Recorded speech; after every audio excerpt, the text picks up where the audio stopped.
Thousands of Afghan refugees are heading toward the Afghan border to leave the host country, Pakistan.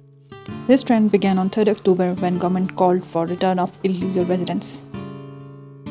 The order was seen as a direct threat to more than 1 million undocumented Afghans, hundreds of thousands of whom have been in Pakistan for decades. According to UN, there are around 3.7 million Afghans in Pakistan, with a little over 1.3 million registered as refugees. As the date arrived, thousands of Afghanis gathered in the holding centers. Those who were not leaving were picked up by police.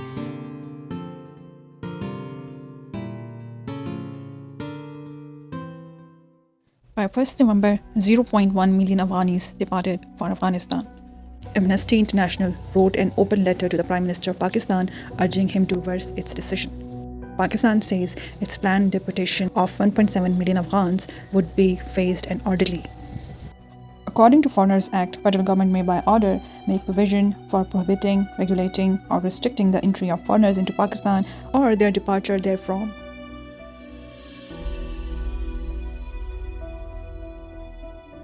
Around 28.3 million people in Afghanistan are in need of humanitarian assistance. In 2023, 20 million people face acute hunger, with 6 million people in emergency levels, one of the world's highest figures. The deported Afghanis would also face similar situation. There is also a risk of abuse and imprisonment on return. Since the Taliban are back in power, Taliban are faced with a number of challenges, including the crippling economy, sanctions, banking restrictions, and the refusal to be recognized as Afghanistan's official government. In addition, Afghanistan has been impacted by recurrent natural disasters, including droughts and earthquake. In June 2022, the worst earthquake to hit the country in the last 20 years struck Afghanistan, killing at least 1,000 people. With the refugees' return, more than 1 million are at risk of being uprooted from the place they have taken refuge and called home. Furthermore, the Afghan girls who were getting education in Pakistan would not be able to continue it in Taliban-led Afghanistan. And a great number of Afghan refugees, including journalists, human rights defenders, women protesters, artists, and other officials, would be at imminent risk of persecution and repression by the Taliban.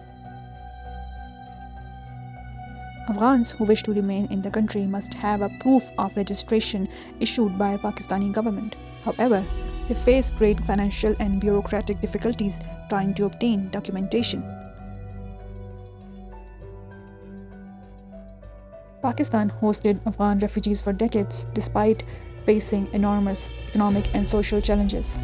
CEO of Shah Pakistan, Mohammad Basir Javed, said that despite government's repeated reference to illegal people, it has failed to create proper system for regularizing status of Afghan refugees.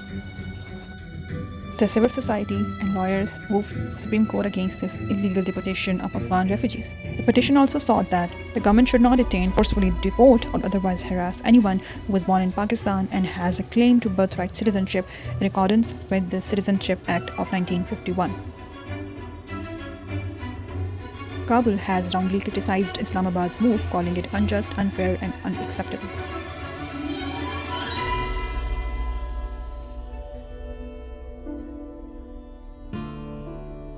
It cannot be denied that Pakistan's own policies have created a ballooning number of undocumented people in Pakistan. The situation is quite daunting to Afghan women who see their right to employment and education curtailed by Islamic Emirate.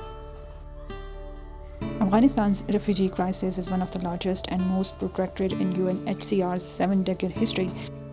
As you're watching this video, thousands of Afghanis are being forcefully deported to Afghanistan. Some of them are hopeful, but many others are asking questions.